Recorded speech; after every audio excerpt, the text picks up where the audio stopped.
A baby floated down the river in a basket, until a forgotten preacher pulled him out. The muddy waters of the Mississippi River meandered lazily through the Louisiana bayou, carrying with them the detritus of 1,000 upstream lives fallen. Logs, plastic bottles, the occasional dead fish floating belly up in the morning sun. Reverend Thomas Tom Caldwell sat on the weathered dock behind what had once been his church, nursing his third cup of coffee and watching the river flow past with the same indifference. It had shown for the past 2 years. At 58, Tom looked older than his years. His salt and pepper beard had grown unkempt. His clothes hung loose on a frame that had lost 30 pounds since his congregation had dwindled to nothing, and his eyes held the hollow look of a man who'd lost his faith along with his purpose. The small wooden church behind him stood empty now, its white paint peeling and its steeple slightly askew from last spring's tornado that had torn through Willow Creek, Louisiana. Tom had been the pastor of New Hope Baptist Church for 23 years, watching the community slowly drain away as young people left for bigger cities and older folks passed on. The final blow had come when the state announced plans to build a new highway that would bypass Willow Creek entirely, taking with it the last trickle of commerce that had kept the town on life support. His remaining parishioners had either moved away or joined larger churches in neighboring towns, leaving Tom alone with a building he couldn't afford to maintain and a calling he no longer felt. He'd tried to leave, had even gone so far as to pack his few belongings and drive to Baton Rouge, where his younger brother managed a successful insurance agency and had offered him a job. But something had drawn him back to this forgotten place, to this empty church by the river. Maybe it was stubbornness, maybe it was fear of starting over, or maybe it was just a desperate hope that God still had some purpose for him here. The coffee was bitter. He'd been reusing the same grounds for 3 days, but it was hot, and it gave his hands something to do besides shake. He'd been sober for 6 months now, ever since the morning he'd woken up on the same dock with no memory of how he'd gotten there, and a bottle of bourbon floating empty beside him in the shallows. That had been his rock bottom, the moment when he'd realized that losing his congregation was nothing compared to losing himself. A great blue heron landed on a cypress stump about 20 feet away, regarding Tom with the patient indifference of a creature that had learned to wait for what it needed. Tom envied the bird's certainty, its instinctive knowledge of its place in the world. He'd once felt that same certainty about his own calling, back when the church was full on Sundays and his words seemed to carry weight. Beyond the walls of the sanctuary, "Morning, old friend," Tom said to the heron, who ignored him completely. The sun was climbing higher now, burning off the morning mist that clung to the water's surface. Tom knew he should go inside, maybe work on the sermon he'd been writing for weeks even though he had no one to preach it to. Or he could tackle the stack of past due bills on his kitchen table, though he had no idea how he was going to pay them. His savings were nearly gone, and the small pension from the Southern Baptist Convention wouldn't start for another 7 years. Instead, he remained on the dock, mesmerized by the river's hypnotic flow. There was something meditative about watching the water carry away the evidence of human existence. The bottles and cans, the pieces of broken furniture, the forgotten dreams that washed downstream toward the Gulf of Mexico. That's when he saw it. At first, Tom thought it was just another piece of debris, maybe a laundry basket or a storage container that had fallen off someone's boat. But as it drifted closer, carried by the current toward his dock, he realized it was moving differently than the other flotsam.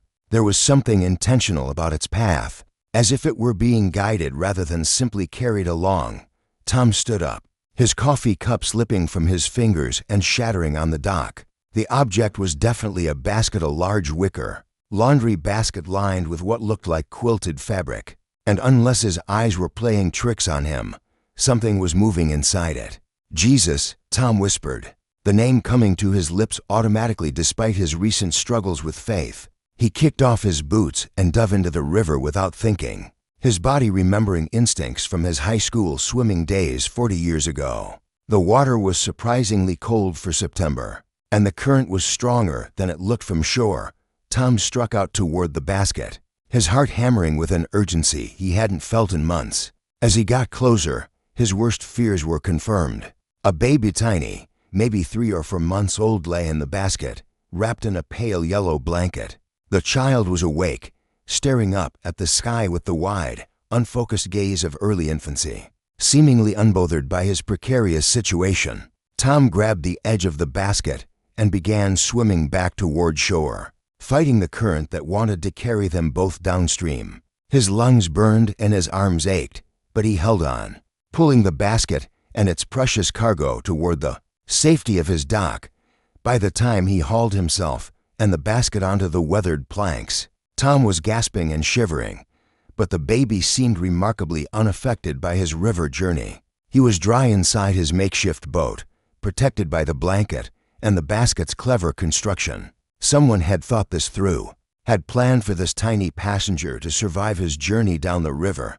Tom lifted the child from the basket with trembling hands, marveling at how light he was, how perfectly formed.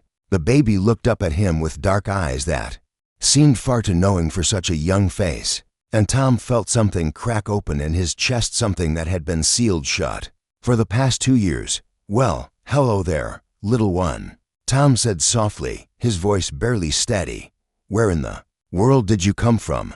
The baby made a small sound, not quite a cry but something more like a sigh, and Tom found himself smiling for the first time in weeks. There was something miraculous about this child, something that went beyond the simple fact of his survival. Here was a life that had been entrusted to the river, to chance, to whatever force had guided his basket to this particular dock at this particular moment. Tom wrapped the baby more securely in the blanket and carried him toward the church, his mind racing with questions and possibilities. Who was this child?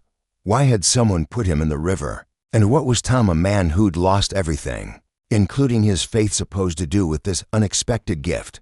As he pushed open the door to the church that had stood empty for so long, Tom felt something stirring in his spirit that he'd thought was dead forever. Purpose, hope, the sense that maybe, just maybe, God wasn't finished with him yet. The baby gurgled softly in his arms, and Tom looked down at the tiny face that had already changed everything. "Looks like it's just you and me, little Moses," he said, the name coming to him as naturally as breathing. "I guess we'd better figure out what comes next." The first thing Tom realized was that he knew absolutely nothing about babies. The tiny creature in his arms was beautiful and miraculous, but he was also completely dependent, and Tom had no idea how to meet his needs. The baby Moses, as he'd instinctively named him, had been content for the first hour, but now he was beginning to fuss, making increasingly urgent sounds that Tom interpreted as hunger. Okay, Tom murmured, pacing the center aisle of the empty church. "Babies eat milk, right? That's got to be the first priority. But what kind of milk? And how much? And what if the baby was too young for cow's milk?" Tom's mind raced through fragments of conversations he'd overheard from young parents in his congregation over the years. Trying to piece together some kind of plan, he placed Moses gently on the front pew, using the yellow blanket as a makeshift bed, and examined the basket more carefully. It was well made, woven from what looked like river willow, with a tight weave that had kept the water out. The quilted lining was hand-sewn, clearly made with love and care. In one corner, Tom found a folded piece of paper. With shaking hands, he unfolded the note. The handwriting was feminine, careful but hurried. "His name is Moses David. He was born August 15th. He's healthy and perfect, and I love him more than life itself. But I can't take care of him. I'm only 16, and I have no family and no money. Please find him a good home with people who can give him everything I can't. Tell him his mama loved him enough to let him go. There's formula and diapers in the bottom of the basket. Please don't let them put him in the system. Please." Tom's throat tightened as he read the words again. 16 years old, alone, desperate, enough to trust her baby to the river and hope that someone, somewhere, would care enough to save him. He thought about the planning this must have taken: the waterproof basket, the careful placement of supplies, the choice of location where the current would carry the baby toward populated areas, rather than into the wilderness. He lifted the quilted liner and found exactly what the note had promised: a can of baby formula, a small cooler pack to keep it fresh, several bottles, and a package of newborn diapers. There was also a small bag of baby clothes and a stuffed animal, a brown teddy bear, that looked handmade. Moses was crying in earnest now, his tiny fists waving in distress. Tom picked him up again, feeling the baby's urgent need like a physical weight. He'd never felt so responsible for another human being, not even during his years of pastoral counseling and crisis intervention. "All right, Moses," he said, carrying the baby toward the small kitchen in the church's fellowship hall. "Let's see if we can figure this out together." The kitchen was basic but functional, with a refrigerator that still worked and a stove that Tom mainly used to heat his own simple meals. He read the formula instructions 3 times before attempting to prepare a bottle, his hands shocky. As he measured and mixed, the water needed to be exactly the right temperature. Too hot would burn the baby's mouth. Too cold would give him stomach upset. By the time Tom had the bottle ready, Moses was in full crying mode, his face red with indignation. Tom settled into the old rocking chair in the fellowship hall, the same chair where he'd once comforted grieving parishioners and counseled troubled couples, and attempted to feed the baby. It took several tries to get the positioning right, but eventually Moses latched onto the bottle and began drinking with the desperate intensity of someone who'd been truly hungry. Tom watched in amazement as the tiny mouth worked, as the crying stopped and was replaced by the soft sounds of contentment. "There we go," Tom whispered, feeling ridiculously proud of this small success. "That's better, isn't it?" As Moses ate, Tom found himself studying the baby's features. He had dark hair that stuck up in impossible directions, olive-toned skin that suggested mixed heritage, and those remarkable dark eyes that seemed to take in everything around him. He was perfect. 10 tiny fingers, 10 tiny toes, the sweet baby smell that seemed designed by nature to inspire protective instincts in adults. But what was Tom supposed to do with him? The note had been clear: please don't let them put him in the system. Tom understood that plea all too well. He'd seen too many children lost in the foster care bureaucracy, bounced from home to home, never finding the stability and love they needed. But what were the alternatives? Tom could call the police, of course. That would be the responsible thing to do. They would take Moses to the hospital for evaluation, then place him with social services while they searched for the mother and tried to find him a permanent home. It would be legal and proper and by the book. It would also mean Moses would disappear into that same system his mother had been so desperate to avoid. Tom could try to find the mother himself. The basket had been well crafted, clearly made by someone with skill and time, someone local, most likely, given the materials and the style. In a small community like Willow Creek, a 16-year-old girl with a baby would be noticed. But what then? Even if he found her, she'd made it clear that she couldn't care for Moses. Bringing her to the attention of authorities might only make her situation worse. Or Tom could keep Moses himself, at least temporarily, while he figured out a better solution. The thought was absurd on its face. Tom was a single man in his late 50s with no experience with children, no steady income, and no legal standing to care for an abandoned baby. He was also struggling with his own demons, barely keeping his head above water emotionally and financially. But as he looked down at Moses, who had finished his bottle and was now gazing up at Tom with those impossibly wise eyes, the other options seemed equally impossible. "What do you think, little guy?" Tom asked softly. "Think an old preacher like me could figure out how to be a father." Moses made a small sound that Tom chose to interpret as encouragement. Tom spent the rest of the day taking care of Moses, feeding him every few hours, changing diapers with fumbling fingers, walking the floor when the baby cried for reasons Tom couldn't fathom. It was exhausting and overwhelming, but it was also the most alive Tom had felt in months. That evening, as he sat in his small apartment above the church with Moses sleeping in his arms, Tom faced the magnitude of his decision. Keeping Moses, even temporarily, meant taking on a responsibility he wasn't sure he could handle. It meant lying to authorities, potentially breaking laws, and risking his own limited stability. But it also meant giving this child a chance at something better than the system could provide. It meant honoring his mother's desperate plea, and maybe, just maybe, finding his own purpose again in the process. Tom looked at the empty church through his window, at the community that had once thrived here and was now all but forgotten. Maybe Moses hadn't ended up here by accident. Maybe there was still work to be done in this overlooked corner of the world. Still lives to be touched and changed. "All right, Moses," Tom whispered to the sleeping baby. "I guess we're going to try this together. God help us both." The first week with Moses nearly broke Tom's resolve 3 different times. The baby cried at all hours, seemed to need constant feeding, and required a level of attention that Tom had never imagined. His tiny apartment above the church became a maze of baby supplies, dirty bottles, and laundry that seemed to multiply exponentially. Tom's hands, weathered from years of physical labor around the church grounds, felt impossibly clumsy when trying to change diapers or manipulate the tiny snaps on baby clothes. He dropped bottles, mixed formula incorrectly, and spent one entire night walking the floor with a screaming Moses, convinced that he was failing at the most basic level of caregiving. "I don't know what I'm doing," Tom confessed to Moses during a 3 a.m. feeding session, his voice hoarse from exhaustion. "Your mama made a mistake trusting me with you." But somehow, they muddled through. Tom's natural problem-solving instincts kicked in. Honed by years of managing a small church on a shoestring budget, he created schedules and systems, learned to read Moses's different cries, and gradually developed the confidence that comes from repeated small successes. By the second week, something had shifted.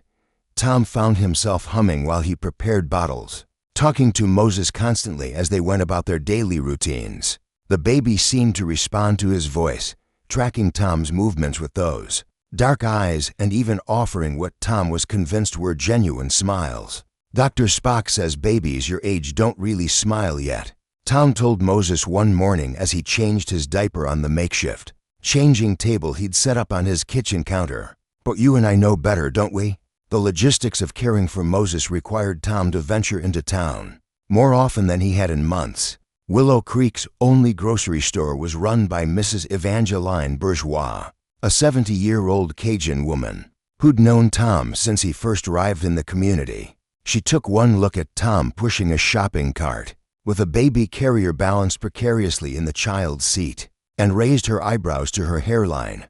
"Reverend Tom," she said in her musical accent, "where in heaven's name did you get that beautiful baby?" Tom had prepared for this moment, knowing that his sudden appearance with an infant would raise questions in a community where everyone knew everyone else's business. He's my great-nephew," Tom said, the light tasting bitter in his mouth. "My niece in Mississippi had to go into rehab, and there was no one else to take him." Mrs. Bourgeois studied Moses with the keen eye of a woman who'd raised 6 children of her own. "MMMHMM," she said in a tone that suggested she wasn't entirely convinced, but was willing to let it slide. "Well, you're gonna need more than that. Formula you're buying. That baby needs some variety in his diet soon.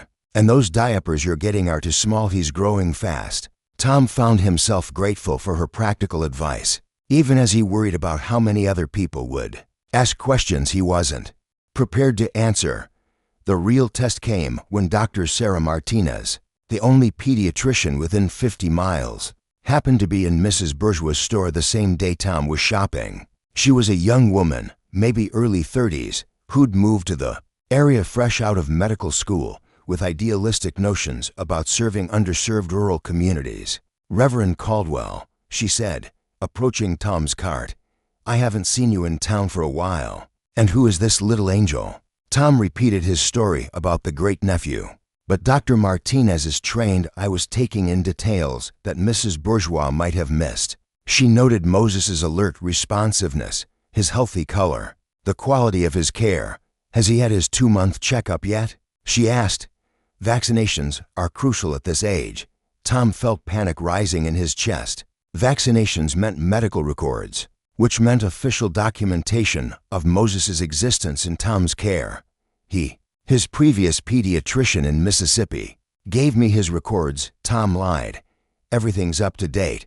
Dr. Martinez nodded, but Tom could see the professional concern in her eyes. "Well, if you need anything advice, or if you want me to take a look at him, you know where my clinic is." Sometimes when children are placed with family members in crisis situations, there can be gaps in their medical care. After she walked away, Tom realized he was sweating despite the store's air conditioning. How long could he maintain this fiction? How long before someone asked for documentation he couldn't provide? That evening, as he gave Moses his bath in the small sink in his apartment, Tom found himself questioning his decision for the 100th time. Moses was thriving under his care, gaining weight, becoming more alert and responsive every day. But Tom was living in constant fear of discovery, jumping every time the phone rang or someone knocked on the door. "What are we doing, little guy?" Tom asked as he gently dried Moses with a soft towel. "Are we helping you? Or are we just making everything more complicated?" Moses responded by grabbing Tom's finger with his tiny fist, holding on with surprising strength. In that moment, Tom felt something settle in his chest, a certainty that he hadn't experienced since before his congregation dissolved. This child needed him, not just anyone, him specifically. Tom didn't understand why or how, but he felt the truth of it in his bones. Moses had come to him for a reason, and despite all the complications and fears, Tom was where he was supposed to be. The next morning brought an unexpected visitor. Tom was feeding Moses on the front porch of the church, enjoying the mild October weather, when a battered pickup truck pulled into the gravel parking lot. A woman got out, middle-aged, weathered by sun and hard work, with the kind of practical clothes that suggested she made her living outdoors. "Reverend Caldwell?" she called out as she approached the porch. "I'm Marie Thibodeau. I live about 10 miles upriver from here." Tom shifted Moses to one arm and stood up. "Ma'am, what can I do for you?" Marie climbed the porch steps, her eyes immediately going to Moses. Her expression was complex, something between hope and fear. "I heard in town that you've got a baby staying with you, a baby that came to you unexpectedly." Tom's blood ran cold. "I'm sorry, Reverend, I think we need to talk about babies and baskets and rivers, about teenage girls who make impossible choices." Marie's voice was gentle but firm. "May I sit down?" Tom's legs suddenly felt weak. He sank back into his chair, Moses still in his arms, and gestured for Marie to take the other chair on the porch. "I think," Marie said quietly, "you might have met my granddaughter." Marie Thibodeau settled into the wooden chair with the slow, careful movements of someone whose body carried decades of hard work. She was probably in her early 60s, with graying hair pulled back in a practical ponytail and hands that spoke of years spent working with tools and soil. Her eyes, though her eyes held the same depth and intelligence that Tom had noticed in Moses. "How long have you had him?" Marie asked, her gaze fixed on Moses with an expression Tom couldn't quite read. Tom considered lying, maintaining the fiction about his great-nephew, but something in Marie's manner suggested she already knew the truth. 3 weeks, he said quietly. Marie nodded, as if this confirmed something she'd suspected. "Found him in the river, didn't you? In a basket?" "How did you?" "Because I made the basket," Marie said simply. "Been working with river willow for 40 years. I know my own work." Tom felt the world shift around him. "You made the basket?" "My granddaughter asked me to. Didn't tell me what it was for, not at first. Said she needed something waterproof, something that would float, but stay stable. I thought maybe she was planning some kind of art project for school." Marie's voice was thick with regret. "I should have asked more questions." Tom looked down at Moses, who was contentedly working on his bottle, oblivious to the conversation that would determine his future. "What's her name?" "Celeste. Celeste Thibodeau. She's 17 now, was 16 when he was born." Marie gestured toward Moses. "My daughter's child. My daughter who died in a car accident 5 years ago, leaving me to raise a 12-year-old girl I barely knew." The story came out slowly, painfully. Marie had been estranged from her daughter for years, one of those family feuds that starts small and grows into something too big to bridge. When her daughter died, Marie found herself suddenly responsible for Celeste, a girl she'd seen maybe a dozen times in her whole life. "I tried," Marie said, her voice breaking slightly. "God knows I tried. But I worked construction roofing, mostly. I'm on the road for weeks at a time." Celeste was basically raising herself, and I told myself she was mature for her age, that she could handle it. What about the baby's father? Tom asked. Marie's expression hardened. Boy from school. Soon as Celeste told him she was pregnant, he denied it was his and moved away. His family backed him up, left her completely alone. Tom could picture it, a frightened 16-year-old girl, pregnant and abandoned, with a grandmother who was struggling to provide basic supervision, let alone emotional support. Did you know she was pregnant? Not until she was 7 months along. She hid it well. And I was away working more than I was home when I finally figured it out. Marie shook her head. I didn't handle it well. I was angry at her, at the situation, at myself for not seeing it sooner. Said some things I shouldn't have said. What kind of things? Marie was quiet for a long moment, watching Moses finish his bottle. I told her she'd ruined her life, that she was too young to be a mother, that she had no way to support a baby. I talked about adoption, about giving the baby to a family that could provide for him properly. And she disagreed. She was terrified of the system. Had a friend who'd been in foster care, horror stories about abuse, about kids being separated from siblings, about aging out at 18 with no support.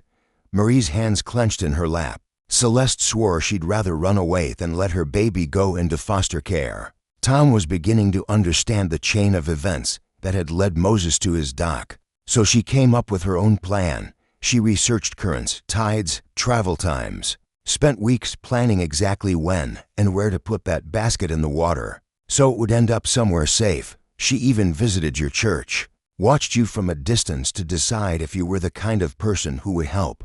The revelation that Celeste had chosen him specifically sent chills down Tom's spine. She watched me 3 different times, sat in her car across the road, watching you work in your garden, watching you feed the birds on your dock. She said you looked like someone who understood loneliness, someone who might need a baby as much as a baby might need you.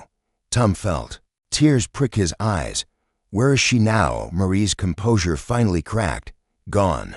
She left the morning after she put Moses in the river, left me a note saying she couldn't face seeing him grow up knowing she'd given him away. Couldn't handle me looking at her every day knowing what she'd done. Have you looked for her? Everywhere. Filed a missing person report. Contacted every shelter and youth service within 500 miles. She's 17, so the police don't consider it a priority. Said she's old enough to leave on her own if she wants to. Marie wiped her eyes with the back of her hand. It's been 3 weeks, and I haven't heard a word.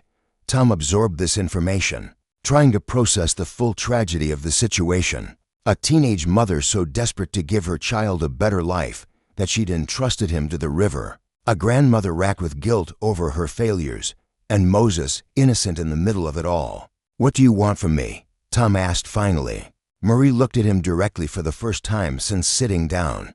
I want to know if you're going to keep him. The question hung in the air between them. Tom had been asking himself the same thing every day for 3 weeks, and he still didn't have a clear answer. I don't know, he said honestly. I don't know if I'm the right person to raise him. I don't know if what I'm doing is legal or smart, or even fair to Moses. But you love him, Marie said. It wasn't a question. Tom looked down at Moses, who had fallen asleep in his arms. One tiny fist curled against Tom's chest. Yeah, he said softly. I love him. So did Celeste. That's why she let him go. Marie stood up, her decision apparently made. Reverend, I'm not here to take him away from you. I'm here to ask if you'll let me help. Help how? I'm his grandmother. If we do this right, if we get the legal papers in order, I can give my consent for you to adopt him. It would make everything legitimate, everything safe. Tom felt hope flare in his chest, followed immediately by skepticism. Would that work, legally? I've been talking to lawyers. It's complicated, but it's possible. I'd have to claim I found him abandoned and took custody, then voluntarily place him for adoption. There would be a waiting period, home studies, all kinds of bureaucracy. But in the end, he'd be yours, and what would you want in return? Marie smiled for the first time since arriving.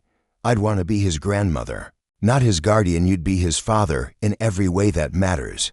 But I'd want to visit, to be part of his life, to tell him stories about his mother when he's old enough to understand. Tom felt something settle in his chest, a sense of rightness that he hadn't experienced in years. This wasn't just about keeping Moses anymore. This was about creating a family, giving this child the love and stability he deserved while honoring the sacrifice his mother had made. "There's one more thing," Marie said. "If we're going to do this, if we're going to make this official, we need to find Celeste first. She needs to know that Moses is safe, that her plan worked. She needs to have a choice about whether to be part of his life." Tom nodded, understanding the importance of this. Moses deserved to know his story, his origins, the love that had led to his placement in that river basket. "Where do we start?" he asked. Marie pulled a folded paper from her pocket. "I've got some ideas about where she might have gone, places she mentioned, friends from school who might help her. But it's going to take time, and it's going to take both of us." As if sensing the importance of the moment, Moses stirred in Tom's arms, opening his dark eyes and looking up at both adults with that wise, steady gaze that had captured Tom's heart from the very beginning. "What do you say, little guy?" Tom asked softly, ready to help us find your mama. Finding Celeste proved to be more difficult than either Tom or Marie had anticipated. They started with the obvious places: friends from school, relatives in other states, shelters and youth services in nearby cities. But Celeste had been careful to cover her tracks, and her friend network was smaller than they'd hoped. She was always a private kid, Marie explained as they drove through the industrial district of New Orleans, checking another homeless shelter. Even before her mama died, she kept to herself. When she came to live with me, she was angry and grieving, and I was too overwhelmed to know how to reach her. Tom had arranged for Mrs. Bourgeois to watch Moses during these search trips, explaining that he needed to help a parishioner with family problems. The elderly woman had taken to Moses immediately, spoiling him with homemade baby food and what she claimed were traditional Cajun lullabies. "That baby's got an old soul," she told Tom after their first morning together. "He looks at you like he understands everything you're saying." The search took them to bus stations and truck stops, youth hostels and temporary employment agencies. Marie showed Celeste's picture to social workers and police officers, while Tom talked to other clergy members, hoping someone might have encountered a frightened young woman looking for help. After 2 weeks of searching, they finally got their first real lead. A youth counselor at a shelter in Baton Rouge remembered a girl matching Celeste's description, who'd stayed for 3 nights before disappearing again. She said her name was Sarah, the counselor told them, but she didn't have any ID, and she was very vague about her background.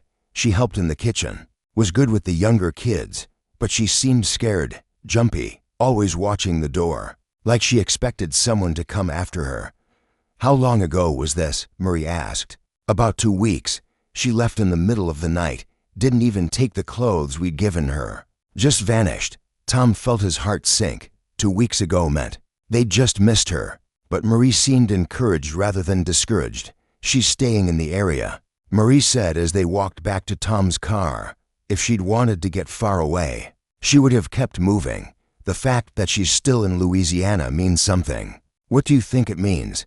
"I think she wants to know how Moses is doing. I think she's trying to stay close enough to find out if her plan worked." That evening, as Tom fed Moses his dinner in the church fellowship hall, he found himself talking to the baby about their search. "Your mama's out there somewhere, Moses. She's scared and alone, but she's strong, stronger than most people twice her age." Tom wiped pureed carrots from Moses's chin, marveling at how normal this routine had become. "We're going to find her, and when we do, we're going to make sure she knows how much you're loved." Moses responded with a gummy smile and a handful of the carrots he'd been eating, which he promptly smeared across Tom's shirt. Tom laughed, realizing that 6 weeks ago, such a mess would have sent him into a panic. Now it was just part of the daily rhythm of life with a baby. The breakthrough came from an unexpected source. Tom had posted a notice on the community bulletin board at the grocery store, carefully worded to avoid drawing unwanted attention, looking for a young woman who may need help. "Family member missing since September. If you have information, please contact Reverend Caldwell at New Hope Baptist Church."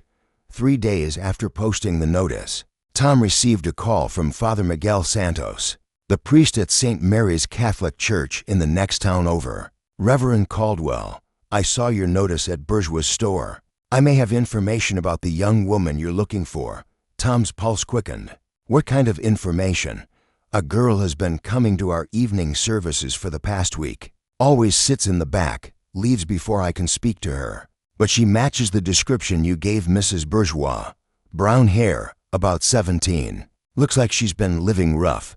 Has she said anything, given you any indication of what she needs? No, but Father Santos paused. She always sits in the same pew, and she cries through most of the service, not loud. Just quiet tears. Whatever burden she's carrying, it's heavy. Tom felt a mixture of hope and heartbreak. When does she usually come? Evening services. At 7. She arrives just as we're starting and leaves during the final hymn. Tom looked at his watch. It was already 6:30. Father, I know this is unusual, but could I attend your service tonight? Of course, but Reverend, if this is the girl you're looking for, you should be careful. She's clearly frightened. Any sudden approach might send her running again. Tom, understood. I just want to see her, to confirm it's Celeste. Marie and I have been searching for weeks. That evening, Tom sat in the back corner of St. Mary's. Moses sleeping peacefully in his car seat beside the pew.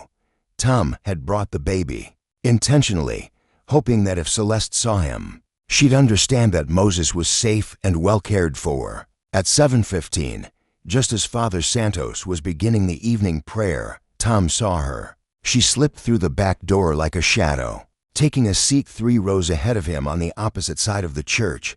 Even from behind, Tom could see that it was her, the same slight build Marie had described, the same reddish-brown hair, the same careful way of moving that suggested someone who'd learned to avoid drawing attention. Celeste was thin, too thin, and her clothes hung loose on her small frame. She clutched a worn backpack in her lap and kept her head down throughout most of the service. But when Father Santos spoke about God's love for lost children, Tom saw her shoulders shake with silent sobs. Tom's heart ached for this young woman who'd made such an impossible sacrifice. He wanted to go to her, to tell her that Moses was thriving, that her plan had worked better than she could have hoped. But Father Santos's warning echoed in his mind. One wrong move and she might disappear again. Instead, Tom waited. As the service ended and the congregation began filing out, he watched Celeste prepare to leave. She stood, shouldered her backpack, and turned toward the door. That's when she saw him. Their eyes met across the dimly lit church, and Tom saw recognition flash in her face, followed immediately by panic. She'd been watching him for weeks before putting Moses in the river, so she knew exactly who he was. Her gaze dropped to the car seat beside him, and Tom saw her face crumple as she realized what that meant. Celeste took a step toward them, then stopped, her hand pressed to her mouth. Tom could see the war playing out in her expression, the desperate desire to see her son warring with the fear that her presence would somehow complicate the new life she'd tried to give him. Tom made the decision for both of them. He stood slowly, lifted Moses's car seat, and began walking toward her. Not fast, not in a way that might seem threatening, but with clear intention. Celeste, he said softly when he was close enough that she could hear him. I'm Tom Caldwell. I think you know who I am. She nodded, tears streaming down her face. Her eyes fixed on Moses. Would you like to hold him? Tom asked. The question broke something open in Celeste. She nodded frantically, and Tom gently lifted Moses from his car seat. The baby was awake now, alert and curious about the new face looking down at him. When Tom placed Moses in his mother's arms, the transformation was immediate and heartbreaking. Celeste's face lit up with a love so pure and intense that Tom had to look away for a moment. Moses, for his part, seemed to recognize something familiar in her touch, settling into her arms with a contentment Tom had rarely seen. Hi, baby, Celeste whispered, her voice thick with tears.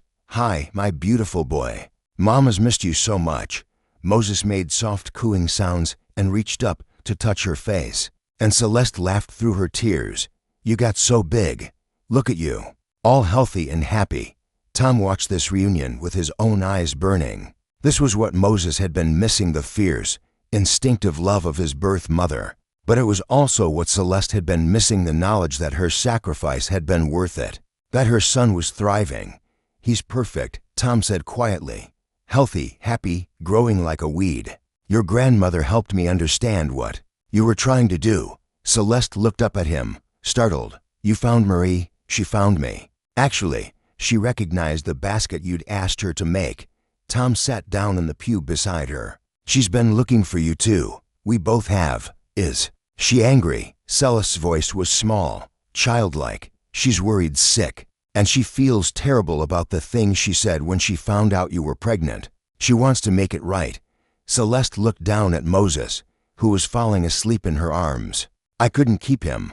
I wanted to God. I wanted to so bad. But I had no money, no job, nowhere safe to live, and I couldn't let them put him in foster care. So you chose me," Tom said. "Why?" Celeste smiled through her tears. "I watched you for weeks. You were so gentle with everything, the birds you fed, the flowers you tended, and you looked." She paused, searching for the right words. "You looked like you needed someone to love, as much as Moses needed someone to love him." Tom felt his throat tighten. "You were right about that. Are you going to keep him?" The question was barely audible. "If you let me. Marie thinks we can make it legal, adoption papers, everything. Above board. You'd always be his mother, but I'd be his father, and Marie would be his grandmother." Celeste was quiet for a long moment, holding Moses and thinking. Finally, she spoke. "What would that mean for me? Could I see him sometimes?" "As much as you want," Tom said immediately. "This isn't about taking him away from you, Celeste. This is about giving him and you more people to love him." The conversation in the church was only the beginning. Over the next several hours, sitting in an all-night diner with Moses sleeping peacefully in his car seat between them, Tom and Celeste talked through the complexities of their situation. Celeste was hungry literally and figuratively for news about Moses's daily routines, his preferences, his development. "He likes music," Tom told her, watching her face light up, "especially when I hum while I'm feeding him. And he's fascinated by ceiling fans. He'll stare at them for 20 minutes straight. He did that even when he was tiny," Celeste said, smiling. "I used to wonder what he was thinking about." Tom pulled out his phone and showed her the dozens of photos he'd taken over the past 6 weeks. Moses in his makeshift crib, Moses having his first bath, Moses attempting to eat solid food with predictably messy results. Celeste studied each picture with the intensity of someone memorizing sacred texts. "You're a good father to him," she said quietly. "I can see it in these pictures. He looks content, loved. He is loved more than I ever thought I could love anything." When Marie arrived at the diner an hour later, Tom had called her as soon as he'd found Celeste. The reunion was emotional but complicated. There were tears and apologies, explanations and recriminations, but underneath it all was love, messy, imperfect, but genuine. "I'm sorry," Marie said, holding her granddaughter close. "I'm sorry I wasn't there for you when you needed me. I'm sorry I said those things. I'm sorry I left," Celeste replied.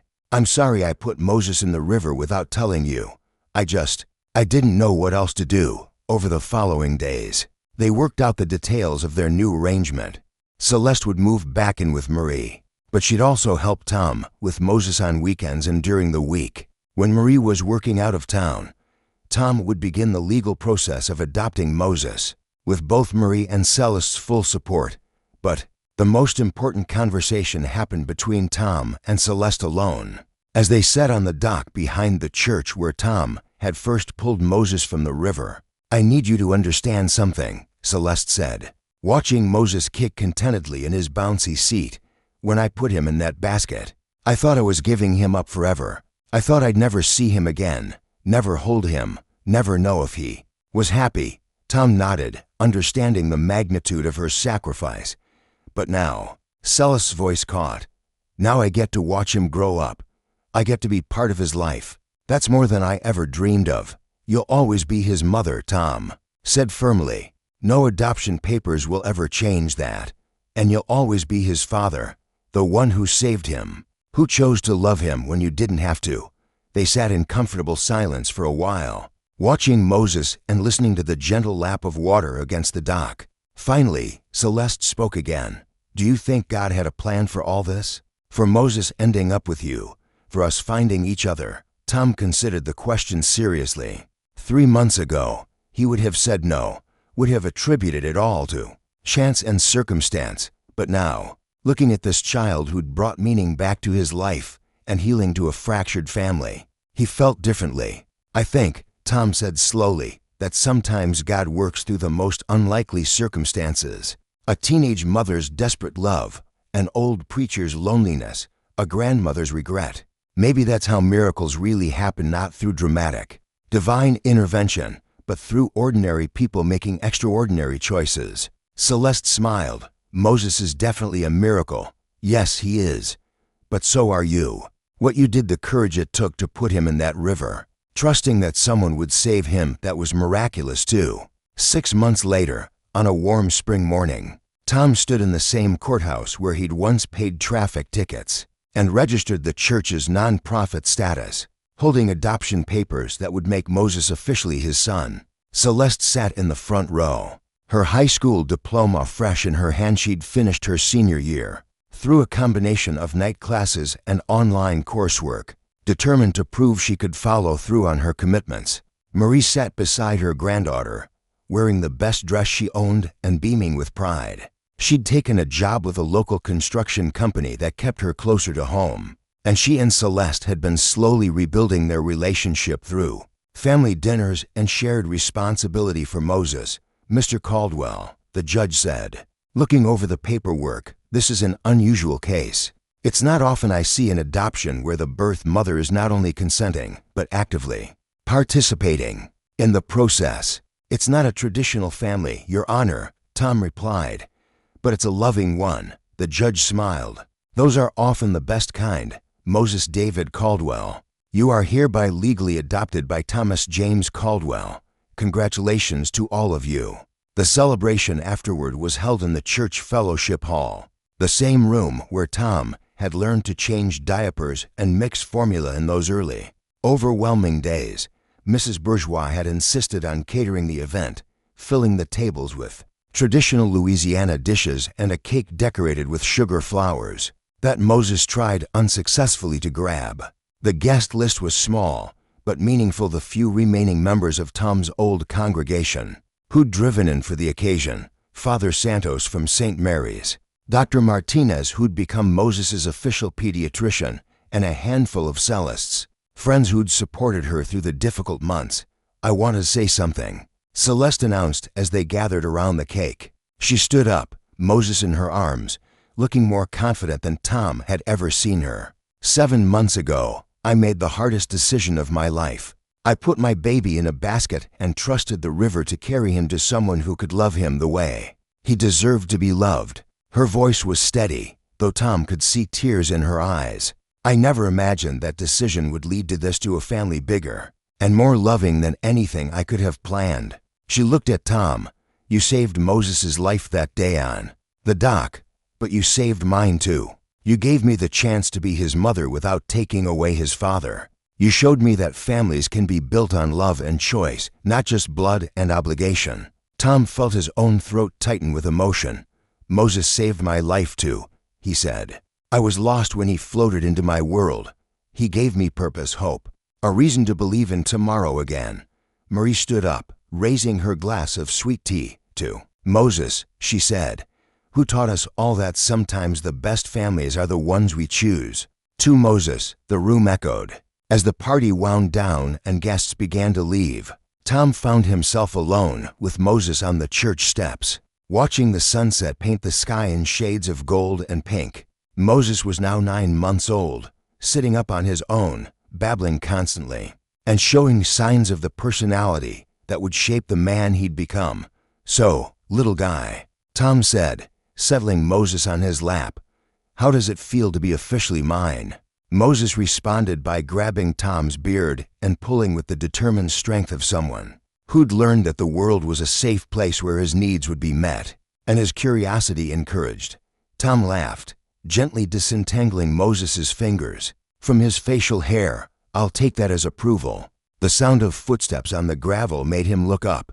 Celeste was approaching. her purse slung over her shoulder and car keys in her hand. "I'm heading home," she said. "Marie's making dinner, and I promised I'd help. You could stay longer if you want," Tom offered. "Moses always settles better after he's spent time with you." Celeste smiled. "I'll see him Wednesday when Marie goes out of town for work. We're going to practice sitting up and maybe try some finger foods." This had become their routine shared custody that wasn't really custody, a blended family that defied easy categorization. Celeste was finishing her senior year and had been accepted to the local community college where she planned to study early childhood education. Tom had resumed holding services at the church, and while his congregation was still small, it was growing as word spread about the preacher who'd found purpose again. "Celeste," Tom said as she prepared to leave, "I want you to know how proud I am of you. The way you've handled this whole situation, the maturity you've shown, the love you've given Moses even when it would have been easier to walk away, it's remarkable." Celeste blushed, still not entirely comfortable with praise. "I just want what's best for him. You are what's best for him. You're his mother, and that will never change. But you're also a young woman with her whole life ahead of her, and Moses gets to be part of that journey." As Celeste's car pulled away, Tom carried Moses inside to the nursery they'd set up in what had once been his study.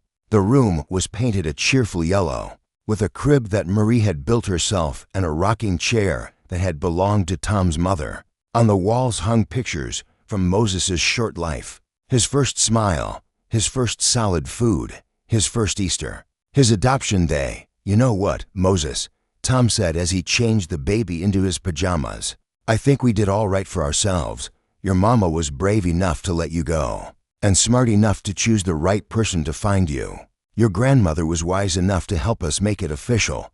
And me, well, I was lucky enough to be in the right place at the right time." Moses babbled something that sounded remarkably like Dada, and Tom's heart swelled with the same wonder he'd felt that first morning on the dock. "That's right," Tom said, lifting Moses into his arms for their nightly routine of rocking and lullabies. "I'm your Dada, and you're my boy, and tomorrow we'll wake up and do it all again." As he settled into the rocking chair, Moses curled against his chest. Tom reflected on the journey that had brought them to this moment. 3 months ago, he'd been a man without purpose, marking time in an empty church, waiting for something he couldn't name.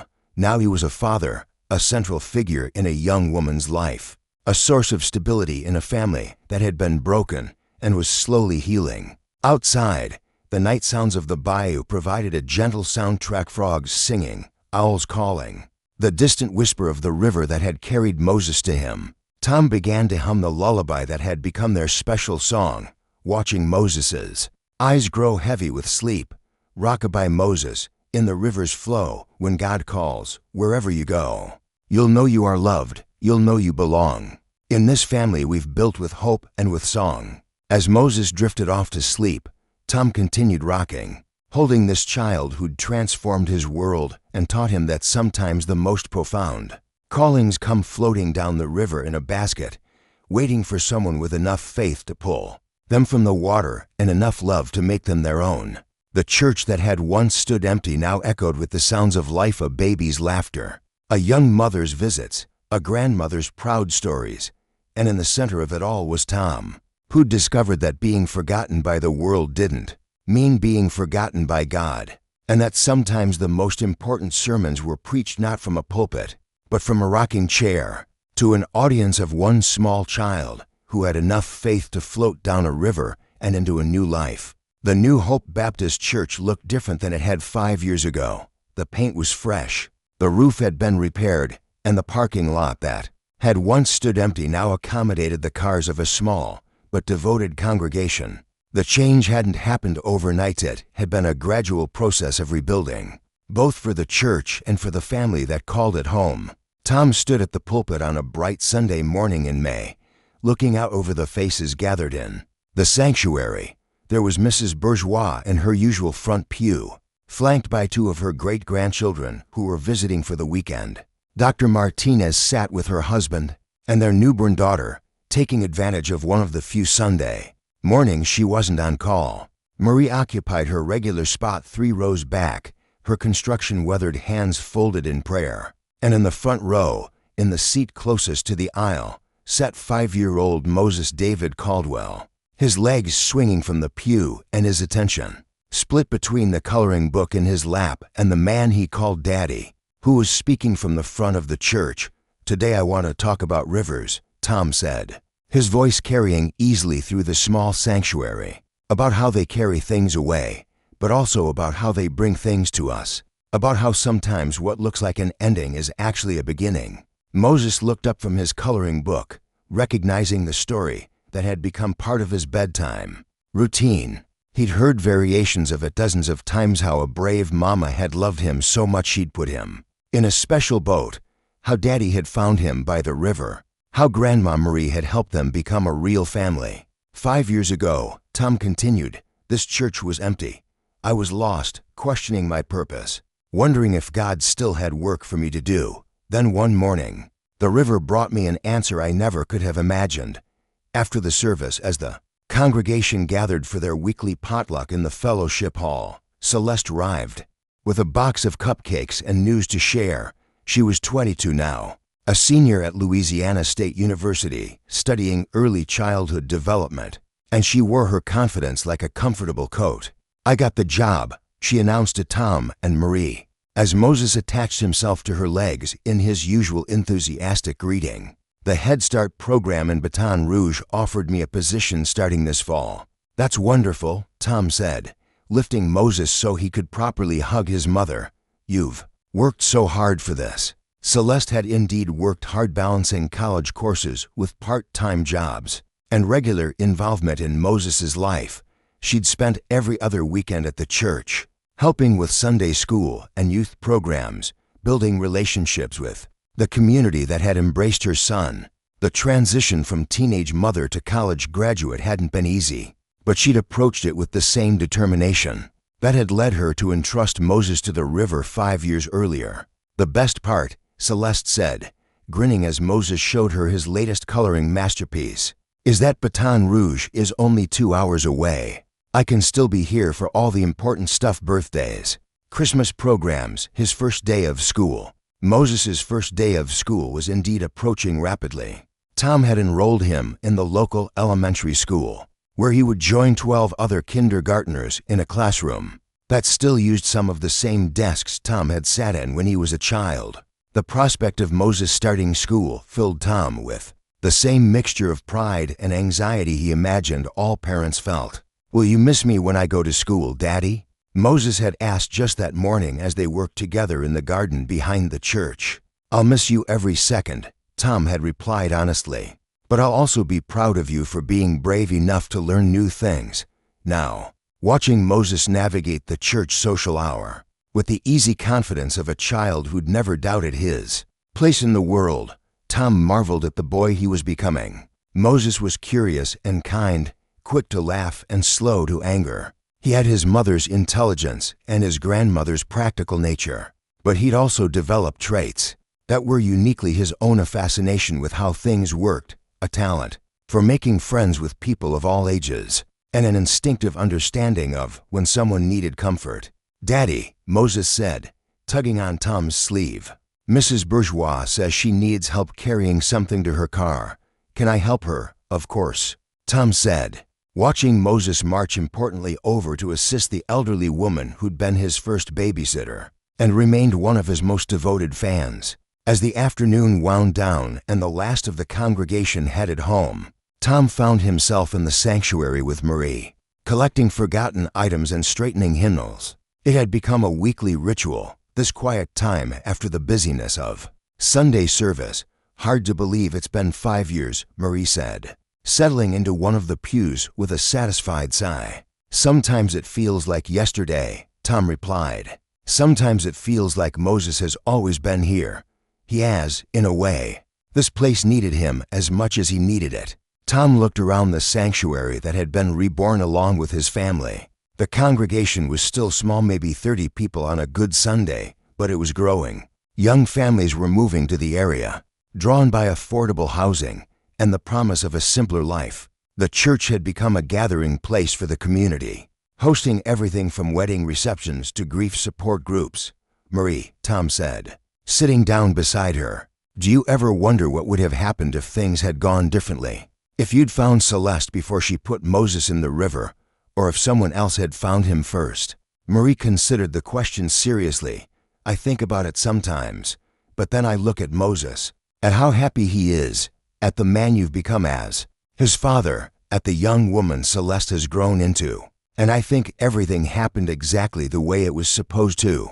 Through the sanctuary windows, they could see Moses and Celeste in the church garden, planting tomatoes for the summer growing season. Moses was covered in dirt and chattering constantly, while Celeste listened with the patient attention of someone who understood that every question deserved a thoughtful answer. He's going to be fine, Marie said, following Tom's gaze. Whatever life brings him, he's got a foundation of love that will see him through anything. Tom nodded, feeling the truth of those words deep in his bones. Moses would face challenges every child did, but he would face them knowing he was chosen, knowing he was loved not just by one parent, but by an entire community that had watched him grow. From a tiny baby in a basket to a confident 5-year-old ready to take on the world. As they prepared to leave the church, Tom paused at the door to look back at the sanctuary one more time. On the wall behind the altar hung a simple wooden cross, and beneath it, barely visible unless you knew to look for it, was a small wicker basket. It was the same basket that had carried Moses down the river 5 years ago, now serving as a reminder of the mysterious ways love could travel from one heart to another. Tom had never preached a sermon about the basket itself. That story belonged to Moses to tell when he was old enough to understand its full meaning. But its presence in the sanctuary spoke to everyone who knew their story about the power of faith, the importance of community, and the truth that sometimes the most profound miracles came floating down the river on an ordinary Tuesday morning, waiting for someone with enough love to pull them safely to shore. Ready to go home, Daddy? Moses called from the garden, his small hand clasped securely in his mother's. Ready. Tom called back, and meant it in every sense of the word, as they walked toward their cars, Moses skipping between the adults who had shaped his world. Tom offered a silent prayer of gratitude for the river that had brought them together, for the courage of a young mother who'd made an impossible choice, and for the reminder that no one, not a forgotten preacher, not an abandoned baby, not a broken family was ever truly beyond the reach of grace. The river still flowed past the church, carrying its eternal cargo of memories and possibilities toward the sea, but it had given up its most precious gift 5 years ago, and that gift had transformed them all in ways they were still discovering, one day, one moment, one small miracle at a time.